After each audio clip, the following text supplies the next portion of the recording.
the culture of a spiritual man. Because if you start having encounters, some cultures will be formed. That culture is what you call consecration. Consecration is different from prayer. Consecration is different from fasting. Consecration is different from giving. All of that are the ways of a Christian. What we call consecration are the laws that God gives you to govern your calling. So God can decide to pick fasting and pick giving and give it to you as a law. Now, as a Christian, if you don't fast, it's not a sin. But if God says your consecration for your call is fasting, if you don't fast, it's a sin. That's why people are praying and fasting. They say we are consecrating to God. Well, you can use that word, but every Christian should pray and fast. And anytime you don't sense grace, you may relax. But if it is your consecration, Samuel said, I will not sin against you by not praying for you. Because for Samuel, praying for Israel is a consecration. If he doesn't do it, it's a sin. When Manoah's wife took him for Samson, he said, don't drink any strong wine. If she tastes it, it's a sin. So when God specifies it for your calling, it becomes a law that either shields you or condemns you. Then it's called a consecration. We call it the cultures of a spiritual man. It is those who have encounters that grow in God to a point where they are able to build cultures. So when you find many people who are not leaders or who will not become leaders, they live their lives without consecration. They wake up when they want, they sleep when they want, they eat what they want, they talk what they want. They will be around for a while. They are not going anywhere. But when you find a man of encounters, one thing that must emanate out of his walk with God are consecrations that become like rocks upon which he stands. Upon this rock, I will build my church. So even though Jesus discipled them for 3 years, that was not a qualification to build on them. The only thing that empowered them to be able to be stewards of the church was the fact that one of them has been able to make contact with the Father. And so the foundation of reality is tied to our interaction with that eternal stone that dwells in Zion. If you have not encountered him, you can't build on it. The gate of hell will prevail. Because there is Hades that will come against you. And remember, you cast out demons. You don't cast out principalities. Principalities are warriors. The reason you cast out demons is because they look for occupancy in men. They are disembodied. But the principality came with his own body. He fell like an angel. In fact, he can manipulate his body. He says Satan has transformed himself to an angel of light. A principality is a dominion. They were created as curios. The word is curiotes. The only problem now is that they are cast from the realm of God, so they don't have a territory anymore. So what they do is that they fight for territory. That's why Paul was teaching. He said, finally, my brethren, be strong in the Lord and in the power of his might. Put on the whole armor of God, because where you are going to now, you hey, they are perverted beings. They will come, and like Daddy was saying a moment ago, they want to take you off your legal ground. That's why they seduce you. That's why they teach you rebellion, because when you step out of your stronghold, they can now come for you. But what will shield you in the ring of principalities is the kind of encounter you have.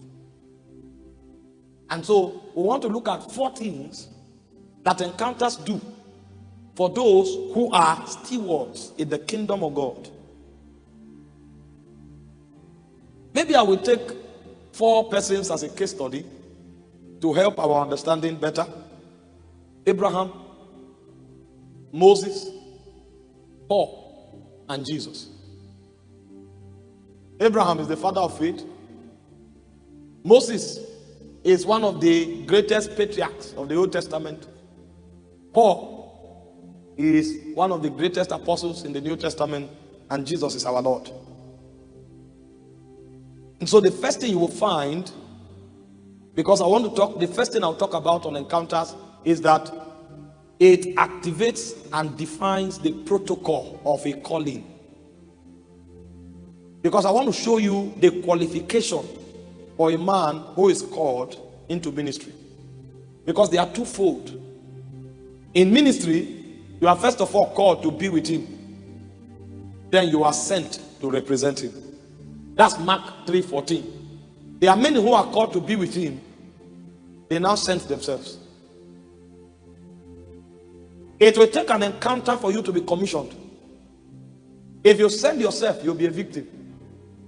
That's when you will discover the men who encourage you to start, they will not be there. 3 years before I started the work in Abuja, some people met me and said, the call of God on your life is heavy. In fact, I received more than 40 prophecies. I tied them and put in the bucket. Because I know better. If you don't have an encounter, you are finished. The warfare that will come will drown you. And the warfares I've faced since I started, I've not had them in all my life put together. But in the midst of the warfare, it looks as if nothing is happening. I keep soaring. Because I started in the premise of an encounter. The job of a priest is to carry out oblations, rituals in the tabernacle. Matters of atonement, matters of legislation for God. But God was looking for a spokesman. Somebody who can hear him and speak for him. But he was from a lineage of priests. Now, there's nothing wrong with it. It's good to be a priest. It's a loving thing to be a priest. It's approved of God to be a priest. But if what you are doing is not from God, even if it is good, it's a disadvantage in your destiny. Some people think encounters only take sinners to the kingdom. One of the greatest crises of destiny is dislocation. Because there are many people who should be politicians. They are in a seminary college. Because it's a season of revival, they think everybody will be a preacher.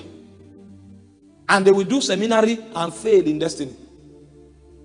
There are many people who should be in the business world. They are on their way to Pakistan to intercede for the nation. Prayer for nations is good, but that's not written for them. And so in this scripture, God began to speak to Jeremiah. I know by reason of culture and ancestry, you want to be a priest. It's good. Everybody should be a priest. But before you were formed in your mother's womb, before you came forth, I ordained you and I sanctified you to be a prophet. So you are not a priest. You are a prophet. You hear and speak for me. And you are not just any prophet. In case you read about the prophets of old and you pick one and adopt it for yourself, you say your own dimension of the prophetic is to uproot and to plant. So I use you as a bulldozer. So this man may not give word of knowledge to anybody, but this man will be a builder of nations. Because in Ghana, there are those who can look at you and say, yesterday you went to so place around this time, did this, they will narrate it. They are forensic. That's beautiful. There's another prophet who may not give one person word of knowledge, but when he's praying, he will come out in the daytime and stand and say, this government will not come back to power again. I will go and sleep. You may not even know that one. In fact, you may not call him a prophet because he didn't describe the color of your singlet. But you see, there are different orders. And so this guy uproots nations and he plants nations. If he didn't have an encounter, he would have followed his father to be carrying incense to the tabernacle. Every day he will butcher a goat and put the hand of the sin on top and confess his sin and carry it and pour on the altar. That's not his job. Only encounter opened his eyes. And so the first thing encounters do is that they activate your ordination. That unique ordination that you carry that makes you different from the 7.73 billion people in the world, it will take an encounter to isolate it. In fact, if you don't have an encounter, the many mentors you have will become the confusion of your destiny. Encounters will help you to find the right mentors. Because there are many people doing good things and great things. But encounter will be the one to tell you those who are in your tribe. So that you will know the direction that you will go. And so a man who does not have encounters does not have callings. Because encounters come to awaken callings. I told you already from Genesis 12. It said, get thee out of thy country. Get thee out of thy kindred. Get thee out of thy father's house. Speaking to Abraham. Come to the land that I will show you. He said, in thee shall the nations be blessed. So Abraham knew what he was called to do. Paul was on his way to Damascus, arresting and beating Christians, thinking he was serving God. Because the Pharisees and the Sadducees had brainwashed him that this new set of people drink blood. They are against God and we must kill all of them. The Bible says when they killed Stephen, he was there consenting to it, thinking he was serving God. But while he was on his way to Damascus, in Acts chapter 9 verse 4 and 5, the Bible says a bright light shone from heaven and God spoke to him. He said, Saul, Saul, why persecutest thou me? What he called service in the realm of God is called persecution. Why? And he said, who are you, Lord? He said, I am Jesus Christ whom thou persecutest. He said, but arise, go into the city, you'll be told what to do. So a man can be doing and laboring with all his life. He doesn't even know what to do. That means that thing he's doing with all his heart and all his labor is the wrong thing. That's why I tell people, if you're in the wrong direction, speed is not an advantage. And Jesus, the Son of God, was a carpenter for 30 years. I wish I saw one of the beds that he designed. A proper carpenter for 30 years. He was popular. Everybody knew him as the son of Joseph, the carpenter. I wonder what he will be doing when he held the wood. Because he created the wood in the first place. Now he's trying to manage. Until the heavens open. And the Bible said in Mark 1:12, the Spirit drove him to the wilderness to be tempted of the devil. So encounters activate ordination. Please don't call yourself a name that is not given to you on the mountain of God. Because it's popular to be called a prophet or an apostle does not mean you are one. Because it's popular to be called a pastor or a teacher does not mean you are one. If God gives you a fellowship, just pray there. You people should edify yourself. Leave title out of it. You don't need that title. Because the idea is not title, it's job description.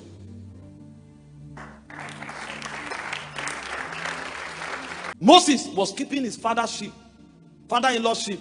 The Bible said until he came to Horeb, the mountain of God. And he saw a bush burning that was not consumed. That was when God told him he would go back to Egypt. And he would tell Pharaoh, let my people go, that they may worship me. And it is that encounter that will furnish that job description. And even if you are told that, wait until the presbytery recognizes it and ordains you. It's a sign that you are not pursuing an ambition. And it also brings accuracy and balance to the body of Christ. There are many people with titles who have never been ordained. If that call is genuine, be patient. They will see it. If you can't hide it, they will see it.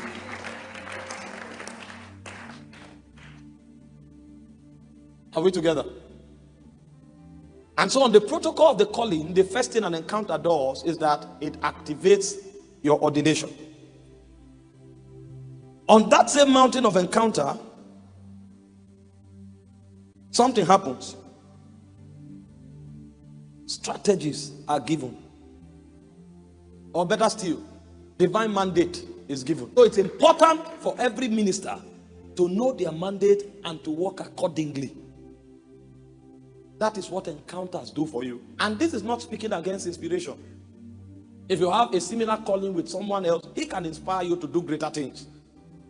But over and above that, it must be within the context of your mandate.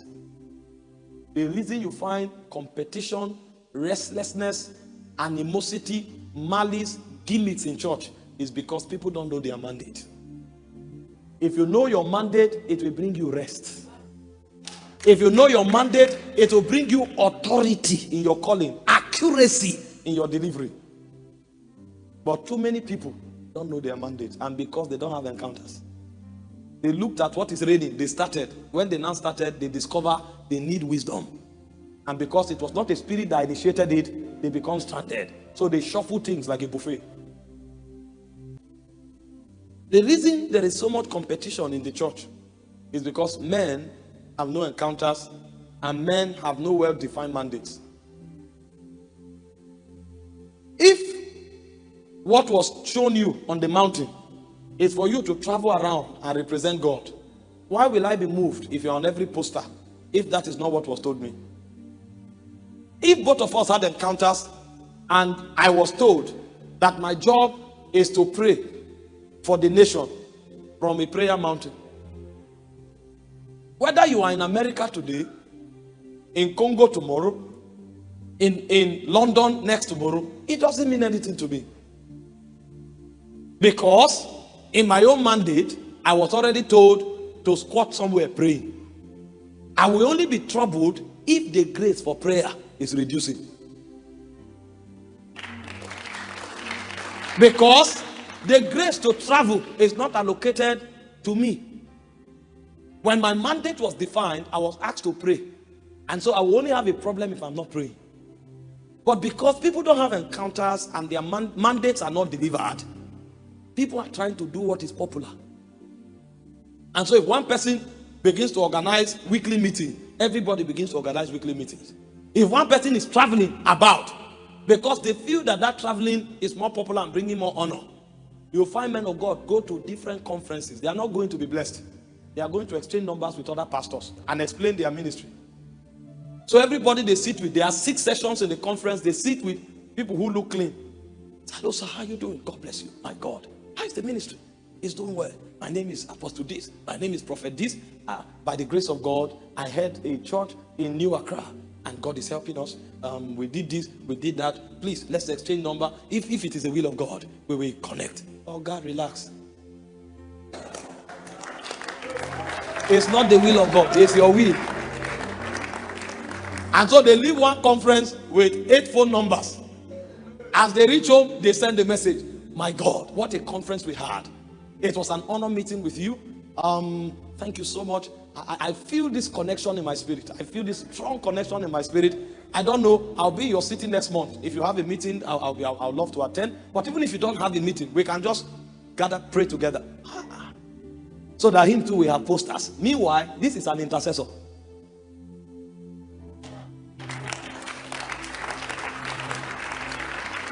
Because he doesn't have a mandate, he loves evangelists.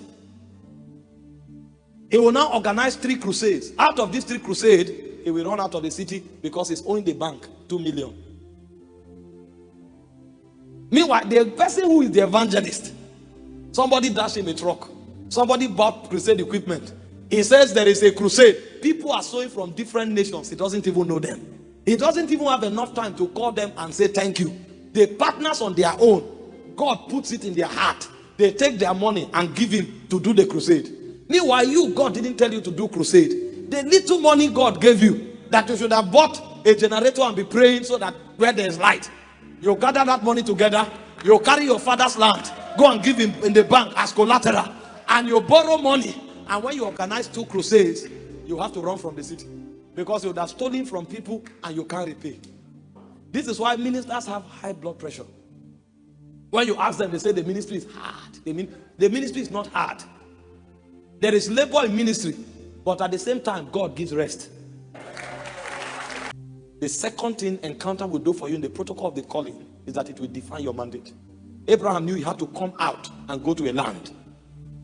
Paul knew his ministry was to the Gentiles. He said Peter, James, and John were renowned among the Jews. He said he was sent to the Gentiles. In the days of Paul, Gentile ministry was not popular. In fact, they believed that God was not interested in Gentiles. But that was what God told him. And so eventually, he carried the gospel to the Gentiles. Everybody would have struggled to be relevant among their people, the Jewish people, because the Jewish man believed the calling is only for him. But God was sending somebody else to the Gentiles. This Gentile ministry, before we enter a city, sometimes they will stone him to death. But he still kept doing it. Because it was not about comfort, it was about mandate. Paul went to places, he was imprisoned. Paul went to places, he was flogged with 39 strokes. It would have been easy for him to say, "Combo, how many times have they flogged Peter? I'd rather return to my people." He knew his mandate. And so he kept at it. The second thing Encounters will do for you as touching your calling is to define your mandate. I'm saying this so that those of you who are ministers, it will register in your mind if these things are there. If they are not there, it means you have to go back to God. Because if you continue with what you are doing, after a while, you become fake. Time will make sure of that. Warfare will make sure of that. Circumstances will make sure of that. Principalities and powers will make sure of that. You can't have accuracy except as you have a mandate. You can't have rest in ministry except as you have a mandate. Your mandate is the jurisdiction of your calling.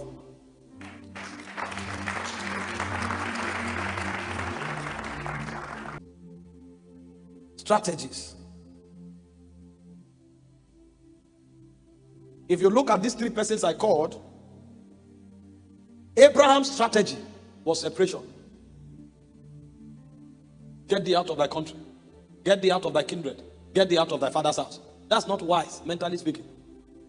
Because if you are in your country, at least you are a citizen. Your citizenship right gives you some immunity. If you are among your kindred, at least you have one or two people that will sympathize with you. And then if you are in your family, you have default followers. God now say, leave everything that is natural advantage. Lord, you want to start with me, and the first thing you want me to do is to become stranded. And as if it was not enough, the land he was being sent to, he was not told. He said, go to the land that will show you. So you are settled and established somewhere. God now say, come out and become a wanderer. And he started seeking for inheritance.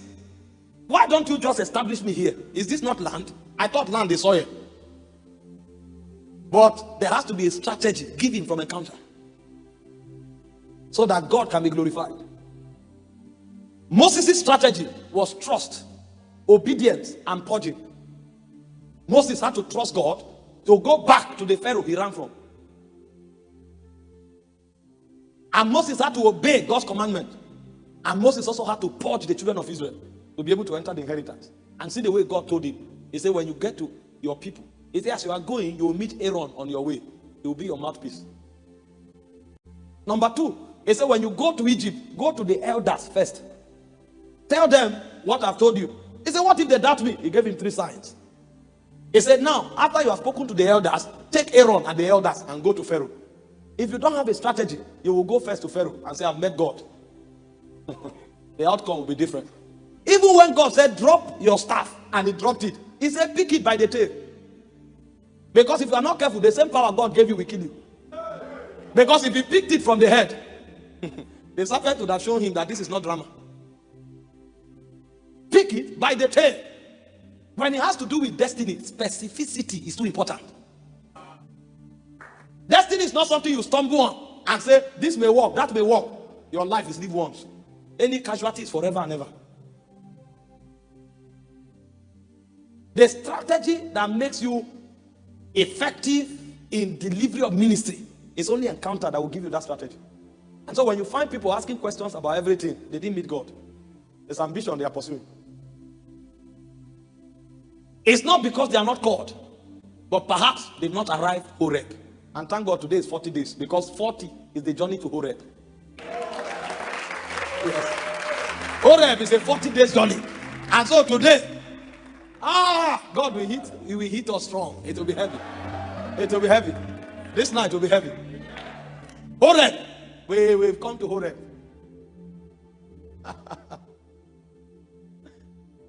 Many people, sir, the most confused set of people you will find are ministers.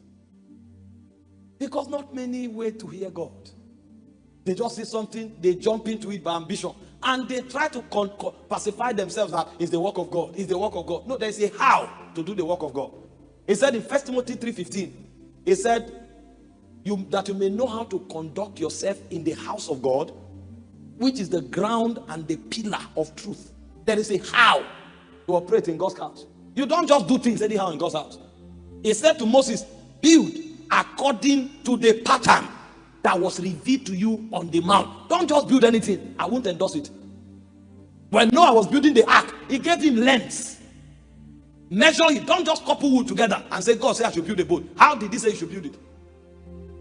And so there are those who have received their ordination, but they've not received strategy. And they'll not be patient enough to ask God to speak. They just jump out and start doing trial and error. And so before the strategy comes, they are already victims. God should have told you what to do.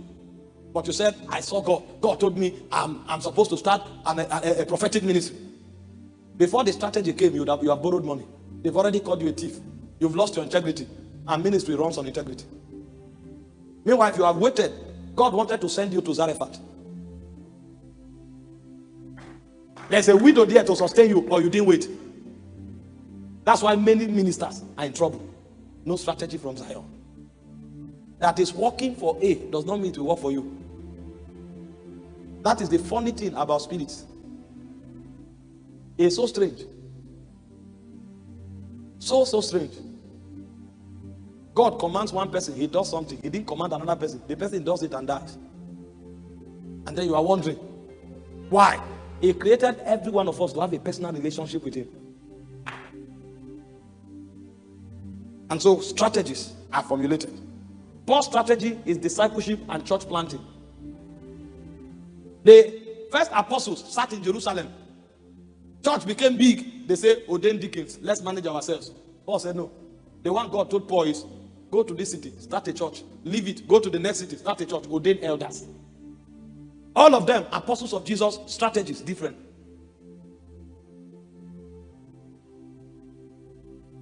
And so when you don't have a strategy, you can't be effective. Your productivity is tied to your strategy. This is why many people are doing something for many years, and their ego won't let them accept it. They tell you, this small place we have been, this is how we have been for 30 years. There's no divine strategy. The moment God starts giving strategies, productivity becomes natural. Because productivity is tied to strategies. And this is not something you copied from a business school. This is something downloaded from Zion. It's encounters that will bring it.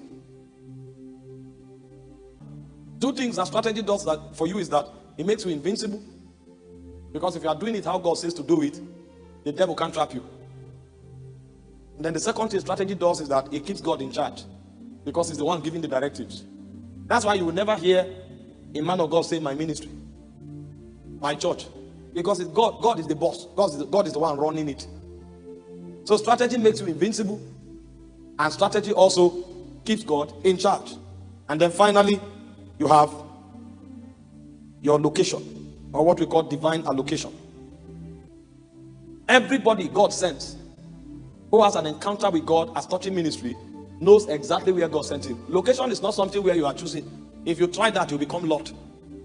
Lot is the only one that looked at the plains of Sodom and Gomorrah and saw that it was green. When he chose it, he returned with only himself and 2 daughters.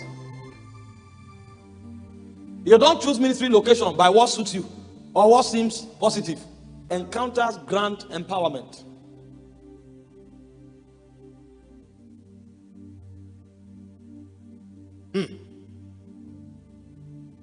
As I am now, even me, I know that I will not dare go to a forest and buy a land. I know that one like I know my name.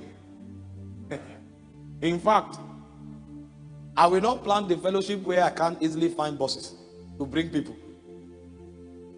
It takes authority from the mountain to come and buy a land in the forest like this one and turn it to a city. If you think it's pride, try it.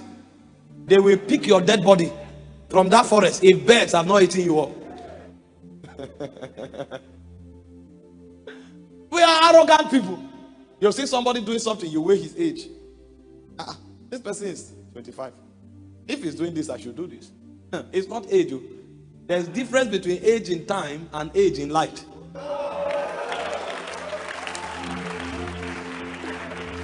Age in light is based on authority. It's based on height, how high you have traveled. Every man prosecuting destiny with ease has a measure of authority given to him. And that authority, they don't pick it from the road. They catch it on the mountain of encounter. God himself delivers it to men. After Abraham had that encounter and God told him, indeed shall the nations of the earth be blessed. Abraham knew that no nation could conquer him because he had become the inheritor of nations. And so when Lot was arrested, the Bible said Abraham took 318 trained servants in his house to pursue after 4 kings. Sir, how can 318 servants, not warriors, be pursuing after 4 kingdoms with trained soldiers who are not just soldiers taken unaware, soldiers who prepared to come to war? Are you not sick? But the man knew that when he encountered God, God told him that all the nations, indeed shall all the nations of the earth be blessed. So he knew he was a possessor of all the nations. And so Abraham, the Bible said, divided himself among them. And 318 men conquered 4 kingdoms with trained army prepared for war. Hope you know that when Abraham was pursuing them, their morale was high. because they already came out of victory. They would have been mad with morale. Abraham selected servants, because with that encounter came empowerment and invincibility. There is an encounter you have that even if you carry stones, you will win your war.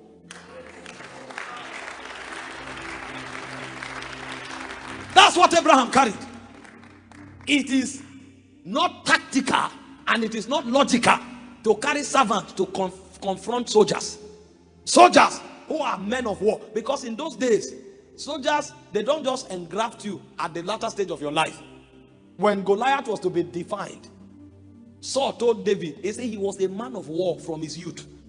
When they check your stature and physique and see that you are fit for battle, they pick you from childhood and start training you. And then you carry servants. Servants with ears pierced. Servants who don't even have the confidence to walk where people are walking. You now carry them, give them bows and arrows to go and fight. It means something was happening beyond the arrow. It was later we discovered that these men fought from Zion.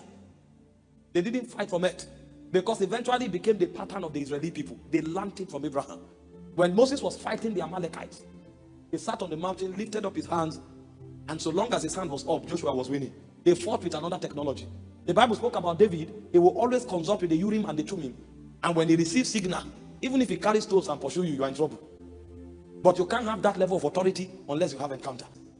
Did you not read about Moses?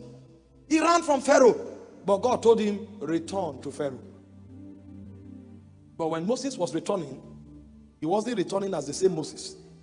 Exodus chapter 4 verse 20, the Bible says Moses took the rod of God. The rod of Moses, please sit down. The rod of Moses became the rod of God. Exodus 7 verse 1, behold, I have made thee a God unto Pharaoh.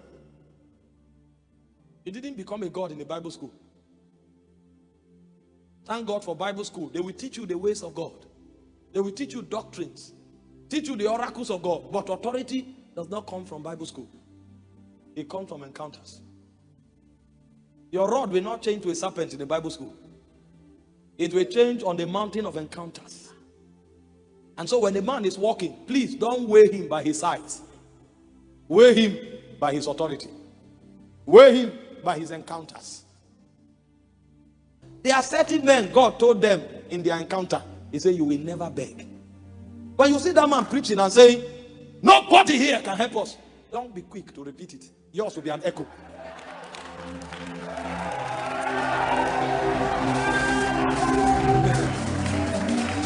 Because that day you said it is the day the person that would have given you $1 million came for service.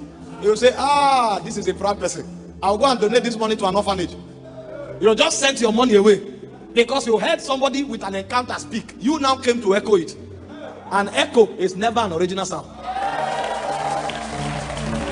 What makes your utterance original is that you caught it on the mountain. Bishop Orokpo told us a story. He said he went to fast for 3 days and an angel appeared to him and touched his tongue and said, from today, I've touched your tongue with a coal of fire. As you say it, you will see it. He now traveled to the US to preach. And a white man came to him and said, what are the needs of your ministry? We want to bankroll it. He looked at him and said, our ministry have no needs. Even God, no, I won't say that. Our ministry have no needs. Who says such a thing? I'm not saying Nigeria or in the United States. Somebody came with a check, ready to sign any amount that you call a need. Our ministry has no needs. After a few years, it showed that it's not pride. It's authority. It's authority.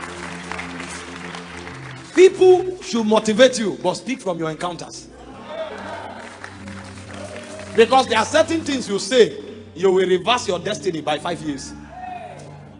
You will reverse your destiny. This era of picking things on social media and repeating them, you will be in trouble if you have no encounters. I went somewhere to preach some years ago, about 6 years ago now or so, when I saw the power of God moving.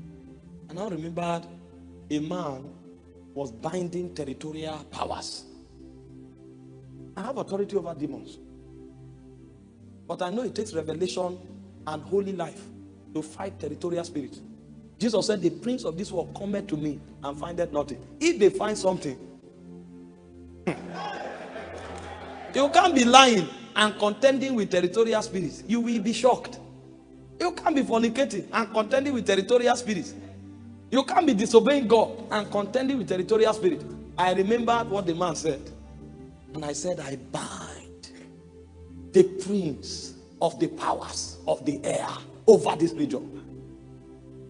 As I was going home, they wanted to weigh me. The front left tire exploded. I said, maybe I'm excited because of the power of God that moved and was speeding. I now changed the tire and put the spare tire and started driving slowly. It wasn't up to 5 minutes. This one also exploded, the same tire. I came down from the car. I said, Lord, have mercy. I've traveled beyond my revelation. Because your authority is within the boundary of your revelation. I've gone beyond my ordination. Father, have mercy, have mercy, have mercy. He said, they that call upon the name of the Lord, they shall be saved. I call upon you now. Empowerment come from encounter. That's why you keep having encounters. Paul was teaching us in 2 Corinthians chapter 10, verse 3 to 5. As touching demons. Say, casting down. Casting. When he had casting. When he came to Ephesians 6:10, he said, finally, my brethren. This one is finally. The first thing he said, be strong in the Lord and in the power of his might. He said, put on the whole armor of God, wherewith you should be able to stand against all the wiles of the devil. The word strong and the word power and might there are three different words. You have endunamo, you have kratos, you have iskus. That's why you are contending with a prince. One is built out of revelation of who you are in Christ. Kratos is dynamic power. Now that you know who you are in Christ, you have to convert that potential through tongues so that you become volatile. And so if you are not a man of prayer, you enter a forest, say, I'm born again. They will carry you from there. You need dynamic power to contend at a certain level. And the word iskus is synergistic power. It's called partnership. Christians don't know things. It's on encounter ground that these things will happen to you. And so there's an empowerment that encounters bring. Look at Abraham. Genesis 12:2. It says, go to the land that I will show you. God is the one that gives location. Location is not a product of human calculations or ingenuity. Exodus 3 verse 9 and 10. It said to Moses, go to Egypt. Acts 22 verse 21. It said to Paul, go to the Gentiles. You wonder why they were so effective in ministry? These 5 things were in place. The calling was activated by God. The mandate was well defined. The empowerment was given. The strategy was spelled out. And the location was also stated. If you have these 5 things, which only encounter can furnish, even if hair breaks loose, you will succeed. In fact, the more they attack you, the faster you will succeed. It is men who have this qualification that warfare becomes a fuel for progress. And when men fight you, they wasted their time. Because nothing under heaven can stop you. The only thing that will stop you if you allow these things to happen by encounters is yourself. Because if God gives you this, God himself won't stop you. And no devil from anywhere will have the power to stop you. And so the first thing about the excellency of an encounter is that it activates ordination and it defines a protocol.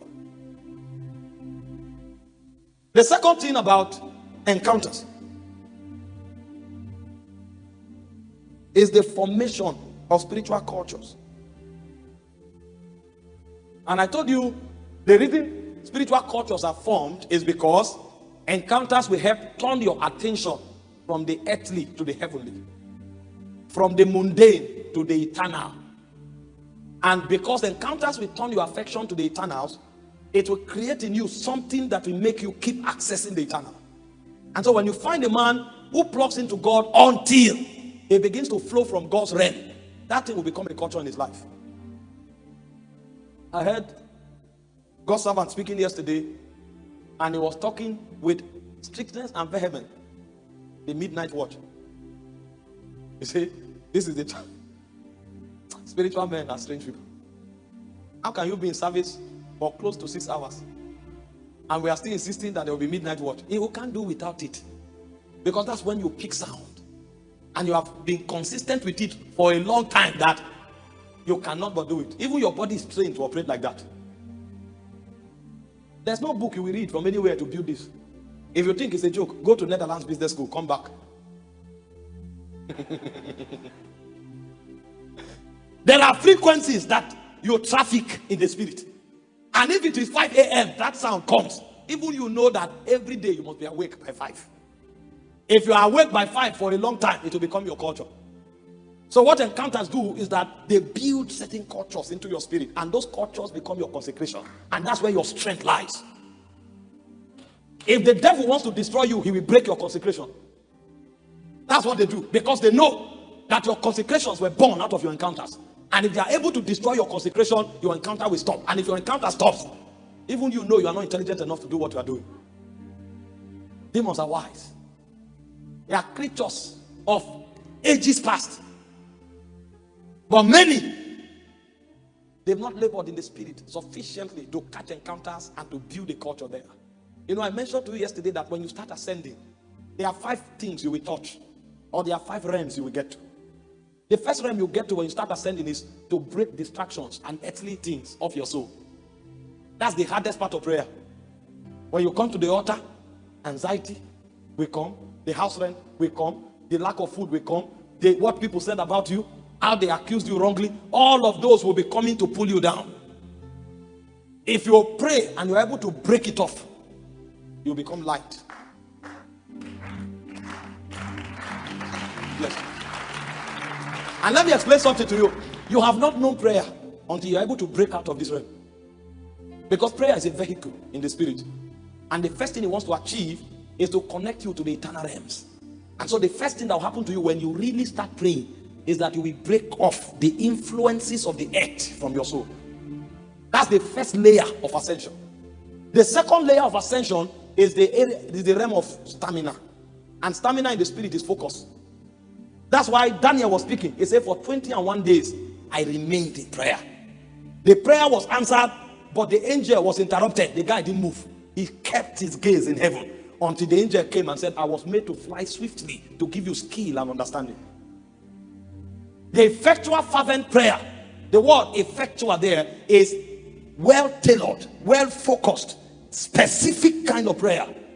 And so when a man breaks out of the influence of the earth, one thing that happens is that he becomes focused only on God. The ability to sustain that focus in prayer is what we call stamina.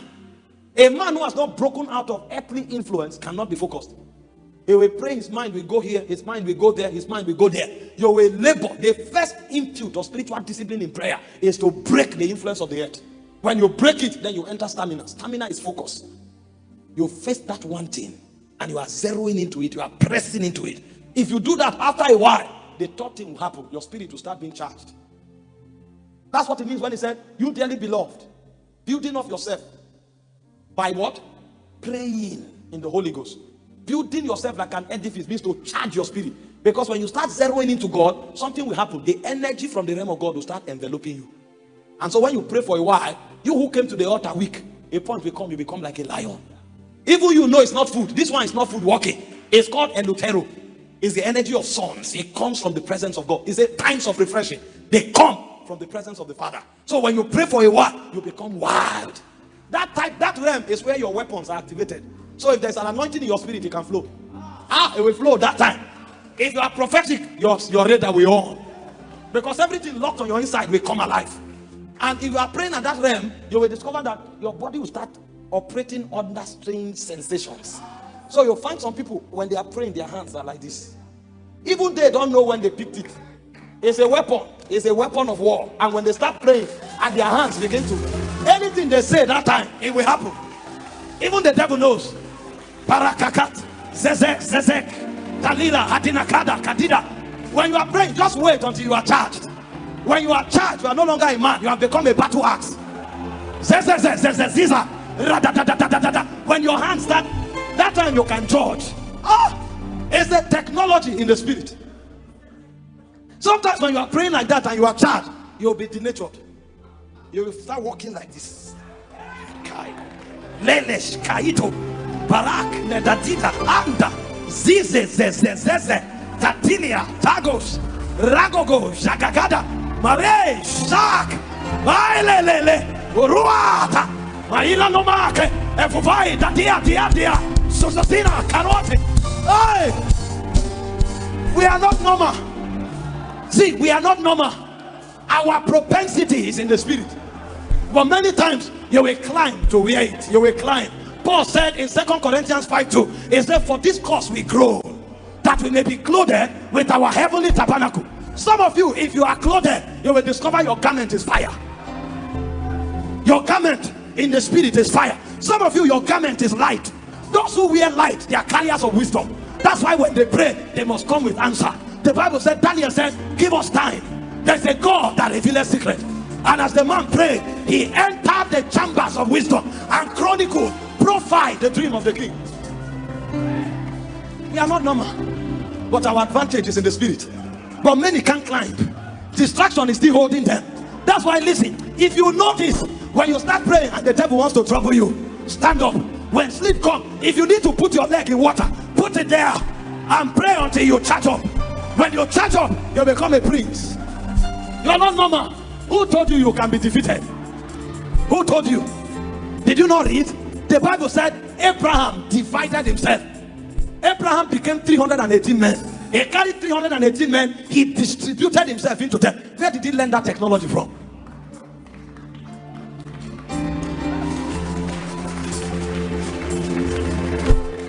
Sometimes when you are praying, you just find yourself running. That run is not wrong. It's called acceleration in the spirit. It's promotion. You just move 10 years into your future. How do you think we can lead the world if we are all operating at the same frequency? But when we go to the altar, we enter the future. Because our God is called beginning, end, Alpha, Omega, first, last. What do you think? Moses, many years ago, was prophesying about the end of time. Where did he see it? The Bible said Enoch, who was the seventh after Adam, was prophesying about the Armageddon. Seventh man after Adam had already seen the war of the end times. How did he know? Because man is not trapped in time. The moment you enter God, you enter the eternals, and you can determine your era. You can determine it. Moses said, I saw the Lord descending from the mountains of Paran. I saw the Holy One. He was talking about the end of time. How did he go there? If you say Moses lived in the first century, you are a joker. You don't know him. Moses has seen what you have not seen. Jesus himself was speaking concerning Abraham. He said, Abraham, your father saw my day and rejoiced in him. And they said, what? You are not yet 50 years old and Abraham saw your day? What they didn't know is that Abraham did not live in the generation they thought he lived. Abraham came to this current generation. And the Jesus they are talking to was also not born when they thought he was born. He was born before Abraham was born. That's why he said, before Abraham was, I am.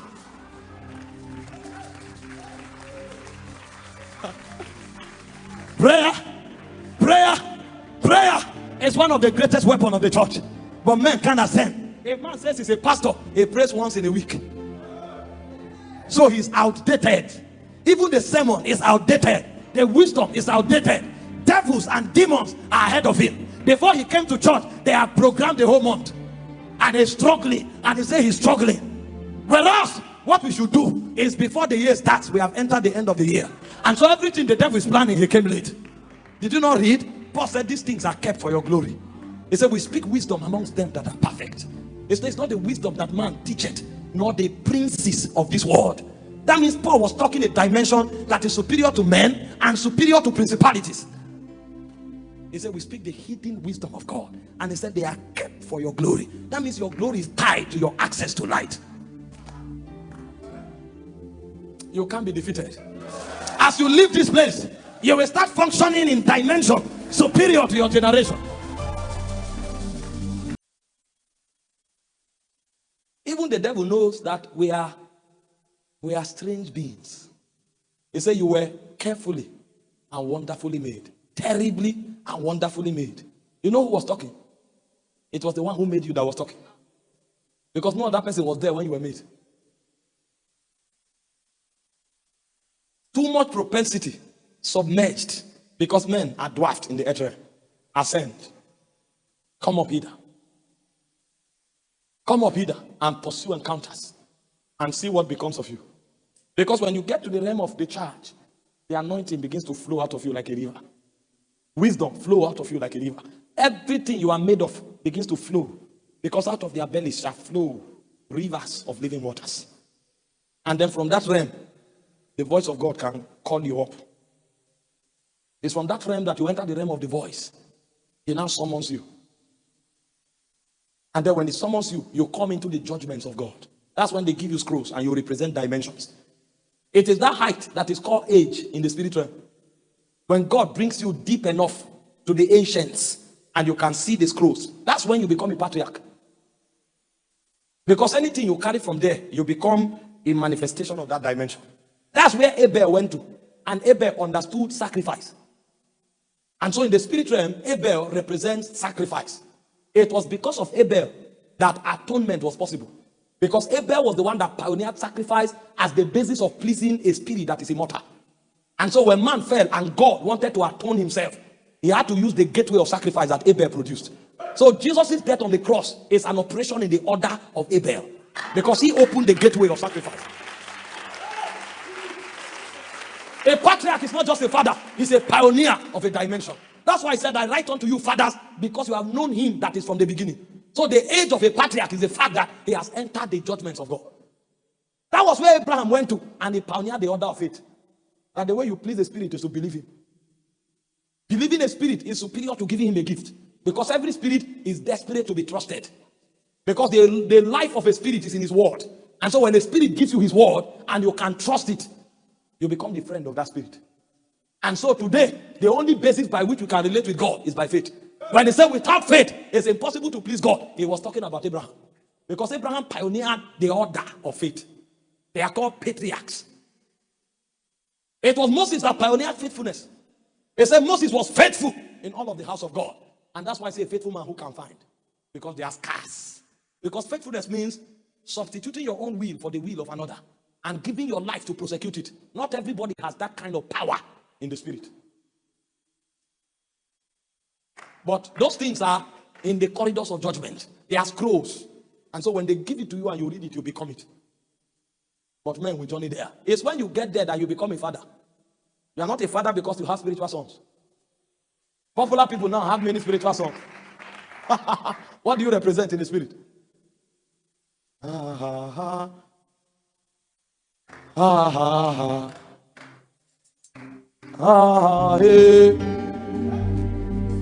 hey,